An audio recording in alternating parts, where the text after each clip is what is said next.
Assalamualaikum warahmatullahi wabarakatuh. Halo anak-anak hebat. Bagaimana kabar kalian hari ini? Semoga kalian dalam keadaan sehat dan selalu dalam lindungan Allah. Amin. Hari ini kita akan belajar tema 1, subtema 2 dengan muatan pelajaran bahasa Indonesia.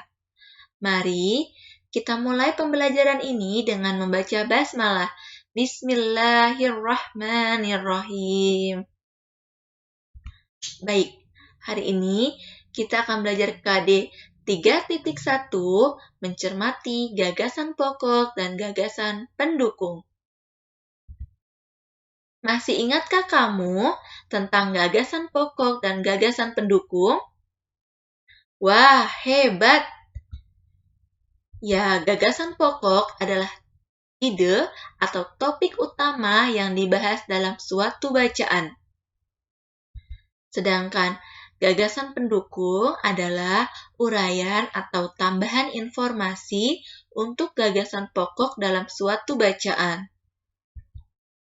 Gagasan pokok dan gagasan pendukung akan lebih mudah dipahami jika disusun dalam sebuah diagram.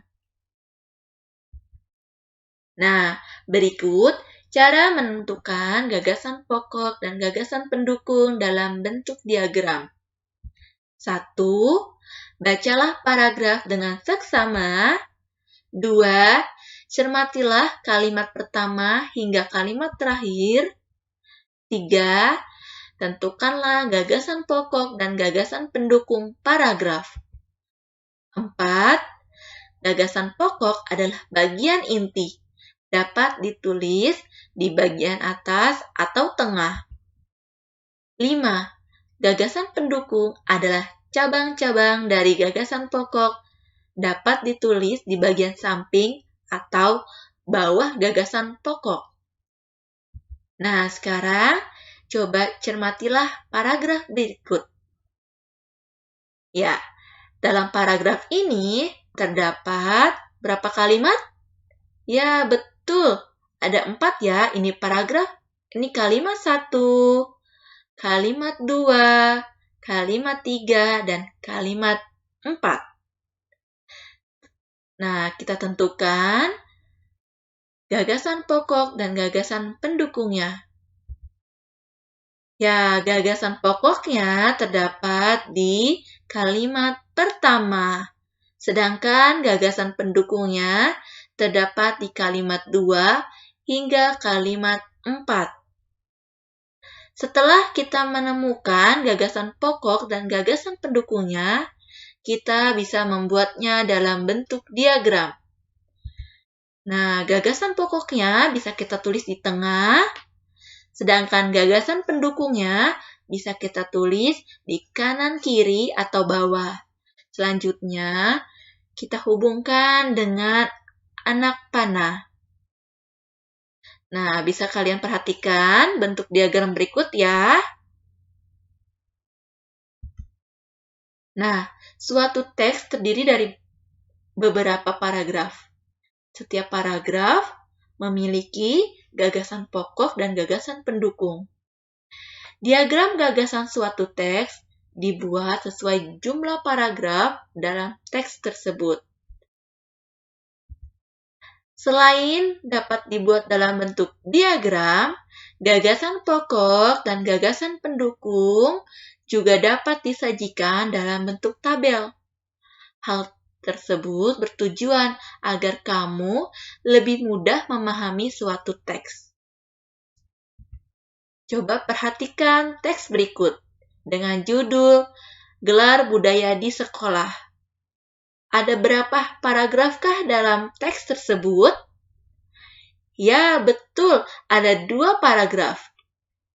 Ini paragraf yang pertama, bisa kita bedakan dengan kalimat atasnya yang menjorok ke dalam. Ini adalah paragraf yang kedua. Dalam setiap paragraf terdapat beberapa kalimat. Nah, setelah itu kita dapat memperhatikannya per paragraf. paragraf pertama, kita tentukan gagasan pokok dan gagasan pendukungnya. Ya, pada paragraf pertama, gagasan pokoknya terdapat pada kalimat pertama. Gagasan pendukung terdapat di kalimat kedua hingga kalimat terakhir.